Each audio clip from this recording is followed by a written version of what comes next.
இந்த பூமியில் ஒரு காலத்தில் நாம் மட்டும் இல்லை, ஹோமோசேபியன்ஸ், நியாண்டர்தால்ஸ், டெனிசோவியன்ஸ்னு பல ஹியூமன் ஸ்பீசிஸ் இருந்தோம். நம்ம எல்லோரும் கோஎக்ஸிஸ்ட் ஆகிட்டு இருந்தோம். ஆனால் இன்றைக்கி ஹோமோசேபியன்ஸுங்கிற நாம் மட்டும் தான் இருக்கோம். அப்போது நியாண்டர்தால்ஸ்க்கு என்னாச்சு? நியாண்டர்தால்ஸ் என்ன தப்பாக பண்ணாங்க? ஹோமோசேபியன்ஸ் என்ன சரியாக பண்ணாங்க? எது அவங்கள சர்வை பண்ண வச்சிச்சு? இந்த ஸ்டோரி உங்கள் சர்வைவலுக்கும் ரொம்ப முக்கியம். சேப்பியன்ஸோட என்னென்ன ட்ரைட்ஸ் அவங்களோட சர்வைவலுக்கு யூஸ்ஃபுல்லாக இருந்துச்சு அப்படிங்கிறத தான் நம்ம இந்த வீடியோவில் பார்க்க போகிறோம். நியாண்டர்தால்ஸ் நேச்சுரலாகவே சேப்பியன்ஸை விட ரொம்ப பவர்ஃபுல் ஹியூமன் ஸ்பீசிஸாக இருந்தாங்க. அவங்களோட ஸ்ட்ரென்த்தை யூஸ் பண்ணி நம்மளை ஈஸியாக அவங்களால அழிச்சிட முடியும். பட் நியாண்டர்தால்ஸ்னால் ஒரு கதையை உருவாக்கவோ, இல்லை அந்த கதையை நம்பவோ, இல்லை அந்த கதையை நம்பி டெசிஷன் மேக் பண்ணவோ அவங்களால முடியாது. ஆனால் இந்த விஷயத்தில் ஹோமோசேப்பியன்ஸ் சிறப்பாக செயல்பட்டாங்க. ஹோமோசேப்பியன்ஸ்னால் இமேஜின் பண்ண முடியும். அந்த இமேஜினேஷன் மூலியமாக கதைகளை உருவாக்க முடியும். அந்த கதைகளை நம்பவும் முடியும். அந்த கதைகளை நம்புறதன் மூலியமாக அவங்களால டெசிஷன் எடுக்க முடியும்.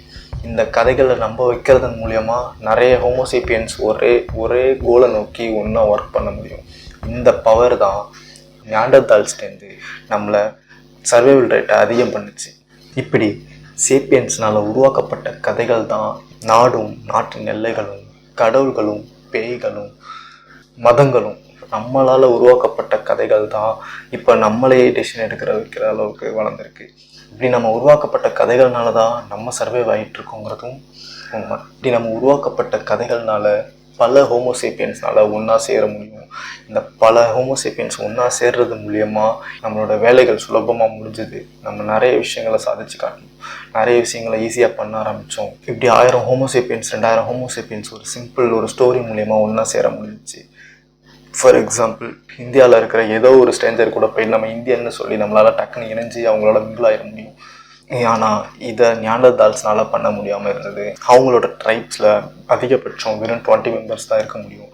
அதுக்கு மேலே அவங்களால கூட்டத்தை சேர்க்க முடியாது. இது அவங்களோட பலவீனமாக இருந்துச்சு. ஹோமோசேப்பியன்ஸ்க்கு இது ஒரு பலமாக இருந்துச்சு. அடுத்த விஷயம் ரேஷ்னாலிட்டி. ஹோமோசேப்பியன்ஸ் என்ன தான் ஒரு இரேஷ்னல் பிஹேவியர் உள்ள ஸ்பீசிஸாக இருந்தாலும் அவங்களுக்குள்ள கொஞ்சம் ஒரு ரேஷ்னாலிட்டி இருந்துச்சு.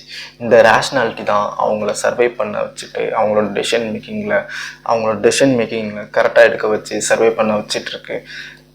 எக்ஸாம்பிள், ஒரு டேர் ஹண்டிங் பார்ப்போம்.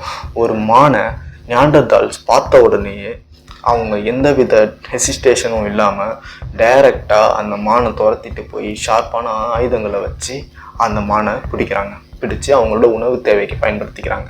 இதே ஒரு ஹோமோசேப்பியன்ஸ் பாருங்கள், அவங்க ஃபஸ்ட்டு அந்த மானை பிடிக்கிறதுக்கு தேவையான பிளானை அவங்க டீம் மெம்பர்ஸ் கூட சேர்ந்து டிஸ்கஸ் பண்ணி அவங்க டீம் மெம்பர்ஸோட இன்புட்ஸையும் உள்ளே வாங்கி அதை வச்சு ஒரு ஸ்ட்ராட்டஜி பிளான் பண்ணுறாங்க.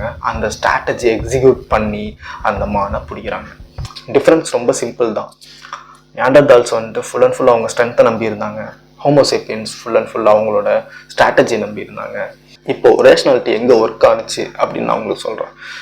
ஃபார் எக்ஸாம்பிள், மானுக்கு பதிலாக ஒரு டைனோசரை வேட்டையாடுறதா வச்சுக்கலாம். இப்போது இந்த டைனோசரை வேட்டையாடுறதுக்கு ஹோமோசேப்பியன்ஸ் ஃபஸ்ட் அந்த டைனோசரை பார்த்த உடனே ஃபஸ்ட்டு ஒரு ரிஸ்க் அனாலிசிஸ் பண்ணுறாங்க. மீன்ஸ் இந்த டைனோசர் நம்மளோட சைஸில் ரொம்ப பெருசாக இருக்குது, நம்மளோட அதிக பெரிய மடங்கு விலங்காக இருக்குது, நம்மளை ஈஸியாக அது கொன்றும், ஸோ நம்ம உயிருக்கு ஆபத்து இருக்குது, இதில் ரிஸ்க் அதிகமாக இருக்குது அப்படிங்கிறத உணர்ந்து செல்ஃப் ரியலைசேஷன் பண்ணி அவங்களோட ஸ்ட்ரென்த் என்ன, அவங்களோட வீக்னஸ் என்ன அப்படிங்கிறத அனலைசிஸ் பண்ணி அவங்க அந்த டைனோசரை வேட்டையாடுறதுக்கான பிளானை ட்ராப் பண்ணுறாங்க. பட் நியாண்டர்தால்ஸ் இந்த டைனோசரை பார்க்கும்போது அவங்க மானுக்கு என்ன அப்ரோச் பண்ணாங்களோ, வித்தவுட் ஹெசிடேஷன், வித்தவுட் ஸ்ட்ராட்டஜி, டைரெக்டாக போய் கூர்மையான ஆயுதங்களை வச்சு அந்த மானை அட்டாக் பண்ண மாதிரியே இந்த டைனோசரையும் அட்டாக் பண்ண ட்ரை பண்ணுறாங்க. அப்படி பண்ணுறதுனால அவங்களோட லைஃப் ரிஸ்க் ரேட் அதிகமாகுது, அவங்க சாவறதுக்கான வாய்ப்புகள் அதிகமாகுது. இது ஒரு சின்ன எக்ஸாம்பிள் தான். இந்த மாதிரி கொஞ்சம் ரேஷ்னலாக டெசிஷன் எடுக்கிறதுனால ஹோமோசேப்பியன்ஸோட சர்வைவல் ரேட் அதிகமாச்சு. தேர்ட் ரொம்ப முக்கியமான விஷயம் என்ன அப்படின்னா, சேப்பியன்ஸோட கம்யூனிகேஷன் ஸ்கில்ஸ். சேப்பியன்ஸ் இனிஷியல் ஸ்டேஜில் சைன் லாங்குவேஜஸில் பேசிகிட்டு இருந்தாங்க. நியாண்டர்தால்ஸ் கூட சைன் லாங்குவேஜில் தான் பேசிகிட்டு இருந்தாங்க.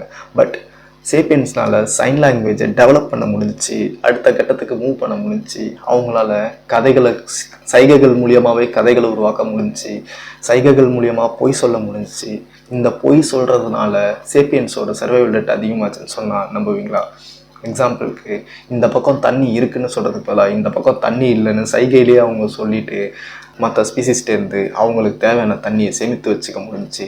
இது அவங்களோட ஃப்யூச்சருக்கு ரொம்ப உதவியாக இருந்துச்சு. இதனால் கூட அவங்களோட சர்வைவல் ரேட் ரொம்ப அதிகமாச்சு. இப்போ ஒரு கேள்வி உங்களுக்கு வரலாம், நியாண்டர்தால்ஸ்டையும் சைன் லாங்குவேஜ் இருந்துச்சு தானே, அவங்க ஏன் அதை டெவலப் பண்ணலையா அப்படின்னு கேட்கலாம். எஸ், அவங்களும் டெவலப் பண்ணாங்க. பட் அவங்களோட ட்ரைப்ஸ் ரொம்ப சின்னது. மேக்ஸிமம் 20 பேர் தான் இருக்க முடியும். அந்த ட்ரைபில் ஒரு 20 பேருக்கு தெரிஞ்ச அந்த லாங்குவேஜ் பக்கத்தில் இருக்க இன்னொரு ட்ரைபில் இருக்கிற 20 பேருக்கு அந்த லாங்குவேஜ் தெரியாது. ஸோ அது அவங்களுக்கு கம்யூனிகேஷனுக்கு உதவலை. ஒரு மாஸ் க்ரௌட் அதை ஃபாலோ பண்ணல. ஆனால் சேப்பியன்ஸ் அப்படி இல்லை. சேப்பியன்ஸ்னால இந்த சைன் லாங்குவேஜ் மூலியமாகவே ஒரு கதையை உருவாக்கி அந்த கதைகள் மூலியமாக அந்த சேப்பியன்ஸ் 1000-2000 சேப்பியன்ஸை ஒன்றா இணைச்சி அவங்கள ஒரே கோலை நோக்கி ஒர்க் பண்ண வைக்க முடியும். இந்த விஷயத்த செஞ்சு முடிச்சா இது கிடைக்கும்னு சொல்லி அவங்கள அந்த வேலையை செய்ய வைக்க முடியும். கம்யூனிகேஷன் இங்கே சேப்பியன்ஸ்க்கு நல்லா ஒர்க் ஆகிருக்கு, நியாண்டர்தால்ஸ்க்கு சரியாக ஒர்க் ஆகலை. என்னதான் நியாண்டர்தால்ஸ் அவங்களோட லாங்குவேஜை டெவலப் பண்ணினாலும் அதை 20 பேருக்கு மேலே யாரும் பேசாதனால அவங்களால இன்ஃப்ளூயன்ஸ் ஆன ஆளாக இருக்க முடியல. ஆனால் சேப்பியன்ஸோட லாங்குவேஜை ஒரு 1000 பேர் குறைஞ்சது பேசுறதுனால அவங்களால இன்ஃப்ளூயன்ஸாட ஆளாக இருக்க முடிஞ்சிச்சு. அவங்களால ட்ரேட் பண்ண முடிஞ்சிச்சு, வேட்டையாட முடிஞ்சிச்சு, அவங்களால ஃபேமிலிஸை உருவாக்கிக்க முடிஞ்சிச்சு. அவங்க ரொம்ப அதிகாரம் உள்ள ஸ்பீசிஸாக மாறினாங்க. பட் இதில் ஒரு ஷாக்கிங்கான விஷயம் ஒன்று இருக்குது. நியாண்டர்தால்ஸ் ஃபுல்லாக அழிஞ்சிட்டாங்கன்னு கேட்டிங்கன்னா அவங்களோட ஸ்பீசிஸ் மட்டும்தான் ஃபுல்லாக அழிஞ்சிருக்கு. ஆனால் அவங்களோட டிஎன்ஏ இன்னும் நமக்குள்ளேயே இருக்குது. நமக்குள்ளேயே 1-3% இருக்கிறதா சயின்டிஸ்ட் சொல்கிறாங்க. இப்போ வரைக்குமே யூரோப்பியன்ஸ் மற்றும் ஏஷியன்ஸ் இவங்க எல்லாருக்கிட்டையும் நியாண்டர்தால்ஸோட 1-3% டிஎன்ஏ இன்னும் அவங்க உடம்புல இருக்கிறதா சொல்லி கன்ஃபார்ம் பண்ணியிருக்காங்க. ஸோ நம்ம சர்வைவலுக்கு முக்கியமான விஷயம் என்னவா இருக்குது அப்படின்னா, நியாண்டர்தால்ஸ் அவங்களோட ஸ்ட்ரென்த்தை மட்டுமே பயன்படுத்தினாங்க. பட் ஹோமோசேப்பியன்ஸ் அவங்களோட டீம் ஒர்க்கையும் அவங்களோட கம்யூனிகேஷன் ஸ்கில்ஸையும் அவங்களோட ரேஷ்னாலிட்டியும் பயன்படுத்தி இந்த உலகத்தில் சர்வை பண்ணிகிட்டு இருக்காங்க. இந்த வீடியோவுக்கு ப்ரிப்பேர் பண்ணும்போது எனக்கு ஒரு விஷயமே புரிஞ்சிச்சு. நம்ம ஆஃபீஸில் லாகின் பண்ண ஒரு அரை மணி நேரத்தில் நம்ம எல்லாரையும் டீம்ஸில் கனெக்ட் பண்ண வச்சு அவங்க நம்மளுக்கு அப்டேட்ஸை ஷேர் பண்ணிவிட்டு இன்றைக்கி இது பண்ணணும், இவ்வளோ குவாலிட்டி கொடுக்கணும், இவ்வளோ ப்ரொடக்ஷன் கொடுக்கணும் அப்படின்னு சொல்லி ஃபஸ்ட்டு ஒரு அக்ரிமெண்ட் மாதிரி அந்த மீட்டிங்கில் சொல்லுவாங்க, பிளான் பண்ணிக்குவாங்க. பேசிக்கலாக இந்த ட்ரைட் எங்கேருந்து வருதுன்னு யோசிச்சு பார்த்தா இது நம்மள்கிட்ட 2 லட்சம் வருஷத்துக்கு முன்னாடியிலேருந்தே வந்துட்டு இருக்க ஒரு ட்ரைட்டு. இப்போ வரைக்கும் நம்ம அதை ஃபாலோ பண்ணிகிட்டு இருக்கோம். அதுலேயும் சில பேர் நியாண்டர்தால்ஸ் மாதிரி இந்த மீட்டிங் வைக்காமல் இருந்தாலே நான் நிறைய கவுண்ட் அடிச்சு கொடுத்துருப்பேன், இந்த மீட்டிங்கை வச்சு என்னை கவுண்ட் அடிக்க விடாமல் பண்ணுறீங்களேன்னு சொல்லி கம்ப்ளைண்ட் பண்ணுவாங்க. பட் ஹவவர் நம்மளுக்கு இப்போ வரைக்கும் இந்த ட்ரைட்ஸ்லாம் யோசிச்சு பார்த்தா ஹிஸ்ட்ரி ரிப்பீட்ஸ் இட் செல்ஃபுங்கிறத நம்பாமல் இருக்கவும் முடியல.